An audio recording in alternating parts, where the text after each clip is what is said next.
Biz barchamiz bitta xalq, bitta mamlakat, bitta oilamiz. Hammamizning taqdirimiz, kelajagimiz, baxtimiz va yutug'imiz ham yagona va mushtarak. Shavkat Mirziyoyev, O'zbekiston Respublikasi Prezidenti. Bundan 60 yil muqaddam sahroda jannatmonand bir shahar yaratish niyatida tashrif buyurgan geologlar, quruvchi va muhandislar ushbu zaminni o'zlariga kichik vatan deb bildilar. Ular konlar ochib, yuzlab chaqirim naridan suv keltirdilar. Turar joy va ijtimoiy binolarni barpo etdilar. Aslida ham shaharning bunyod etilishi, tashkil topishi bevosita mamlakatimizdagi eng yirik sanoat korxonasi Navoiy kon-metallurgiya kombinatining faoliyati bilan chambarchas bog'liq. Bugun Navoiy kon-metallurgiya kombinatidek yirik korxonaning Zarafshondagi bo'linmalarida minglab hamshaharlarimiz mehnat qiladi. Keyingi yillarda yirik investitsion loyihalar asosida qurilgan yangi zavodlar, korxonalarda ko'plab mutaxassislar, yurtimiz egalari bo'lmish yoshlar bandligi ta'minlanmoqda.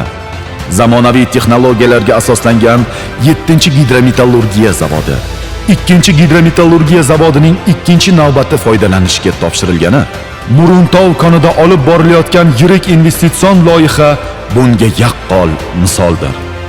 Bugun esa Zarafshon shahri bunyodkorlik va ishonch ramziga aylangan shahar sifatida e'tirof etiladi. Bu yerda orzular reallikka, rejalar esa salmoqli natijalarga aylanmoqda.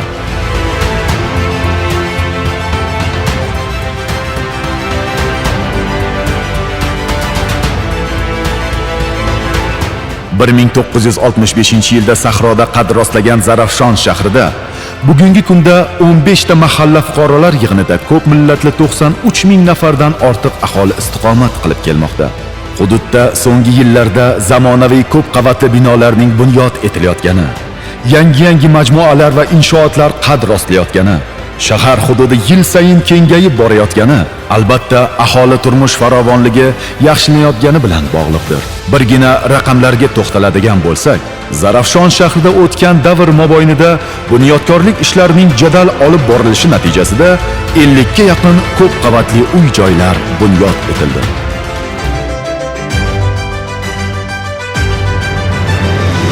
Zarafshonda tadbirkorlik sohasini rivojlantirish, investitsiya muhitini yaxshilash va Pirovardida aholi farovonligini oshirishga alohida e'tibor qaratib kelinmoqda. O'tgan davr mobaynida shaharda tadbirkorlik subyektlari soni qariyb 4 baravarga oshib, kichik biznes va xo'jalik yurituvchi subyektlar soni 2000 tani tashkil etmoqda.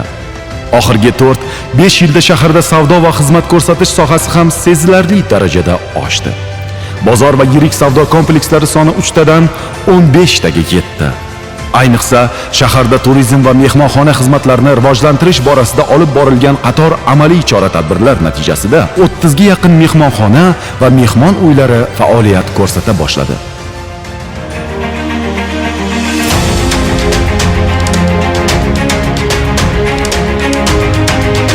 Kundan kunga rivojlanib borayotgan Zarafshon shahri investitsion jozibasi bilan xorijiy hamkorlarning diqqat-e'tiborini jalb qilib kelayotgani ham bejiz emasdir. Xususan 2023-yilda yangi sanoat korxonalaridan hisoblangan Zarafshon oyna mas'uliyati cheklangan jamiyati ishga tushirildi. Bugun quvvati 12 million kvadrat metr bo'lgan zavodda keng turdagi shisha mahsulotlarni ishlab chiqarish yo'lga qo'yilgan. Mahsulotlarning 50% import o'rnini bosa oladi. Qolgan 50% xorijiy mamlakatlarga eksport qilinmoqda. Shuningdek, yirik investitsiya loyihalaridan biri sanalgan Anshun Max xorijiy qo'shma korxonasida ham bugun keng assortimentdagi granit toshlarga qayta ishlanib, qo'shni mamlakatlarga ham eksport qilinmoqda. Zarafshon shahrida birinchilardan bo'lib barpo etilgan Birlashgan Arab Amirliklarining Masdar kompaniyasi yiliga 1 milliard 800 million kilovatt-soat elektr energiya ishlab chiqaradi. Buning natijasida 531 million kub metr tabiiy gaz tejalishiga erishiladi hamda atmosferaga 736 ming tonna zararli gazlar chiqishining oldi olinadi. Bu kabi yirik sanoat korxonalarining ishga tushishi bilan ko'plab yoshlar va fuqarolar doimiy ish o'rniga ega bo'lishdi.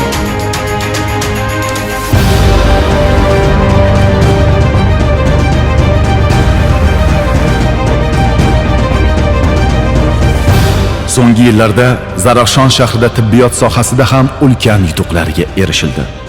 Tibbiyot birlashmasi negizida 50 o'rinli tumanlararo qo'shma shikastlanishlar va o'tkir yurak qon tomir kasalliklari markazi faoliyati yo'lga qo'yilishi natijasida shahrimizda sun'iy bo'g'im qo'yish, buyrak ko'chirish bo'yicha yuqori texnologiyalar asosida murakkab jarrohlik amaliyotlari olib borish imkoniyatini berdi. Bugun Zarafshon shahar tibbiyot birlashmasi tarkibida 250 qatnovga mo'ljallangan 4 qavatli markaziy poliklinika binosi qurilib, aholiga yanada sifatli tibbiy xizmat ko'rsatila boshlandi.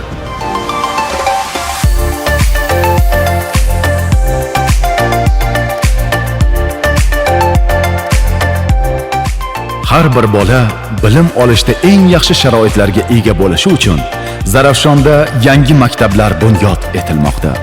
Sinflar zamonaviy texnologiyalar, laboratoriya va o'quv qurollari bilan jihozlanmoqda. Misol uchun, Yulduz mahallasi hududida 990 o'ringa mo'ljallab qurilgan 14-umumiy o'rta ta'lim maktabi zamon talabiga to'liq javob beradigan maskan sifatida o'quvchilar ixtiyoriga topshirilgan. Shuningdek, Navruz mahallasida ham 990 o'rinli 15-umumta'lim maktabi qurilishiga kirishilgani shaharda ta'lim sohasiga qaratilayotgan yuksak e'tibor samarasidir. Zahmatkash pedagoglarning olib borgan fidokorona mehnatlari samarasi o'laroq o'quvchilarning oliy ta'lim muassasalariga o'qishga kirishi natijalari bo'yicha zarafshonlik bitiruvchi yoshlar respublikada birinchi o'rinni egallab kelmoqda. Mehr va g'amxo'rlik jamiyatning eng katta boyligi. Zarafshon shahrida Navoiy kon metallurgiya kombinati tomonidan barpo etilgan Umid imkoniyati cheklangan bolalar uchun maktabgacha ta'lim tashkiloti bugun nafaqat tarbiya, balki qalblarga quvonch ulashuvchi maskanga aylangan. Ijtimoiy yordamga muhtoj, jismoniy imkoniyati cheklangan fuqarolarga qulaylik yaratish maqsadida To'siqsiz shahar loyihasi Zarafshon shahrida ham yo'lga qo'yildi. Shahar ichida esa jamoat transporti qatnovlari qayta tiklandi. Mustaqillik yillarida mamlakat rivojiga munosib hissa qo'shgan 100 ga yaqin hamshaharlarimiz davlatimizning yuksak mukofotlariga sazovor bo'lishdi. Bugun zarafshonliklar orasida O'zbekiston qahramoni, do'stlik, el yurt hurmati, mehnat shuhrati, O'zbekistonda xizmat ko'rsatgan sanoat xodimi, O'zbekistonda xizmat ko'rsatgan yoshlar murabbiysi medallari kabi yuksak e'tirofga sazovor bo'lgan insonlar istiqomat qilishadi.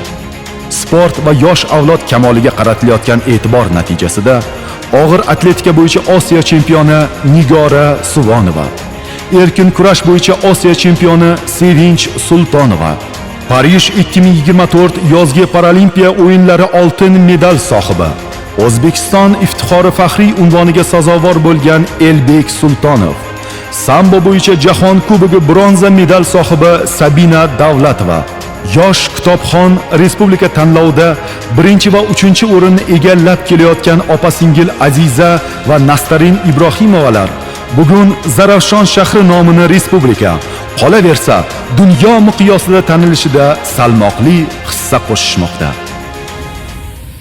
60 yil bu tarix uchun qisqa vaqt, ammo shu davr ichida sahro bag'rida bir obod manzil barpo bo'lib, yuksaldi, taraqqiy etdi.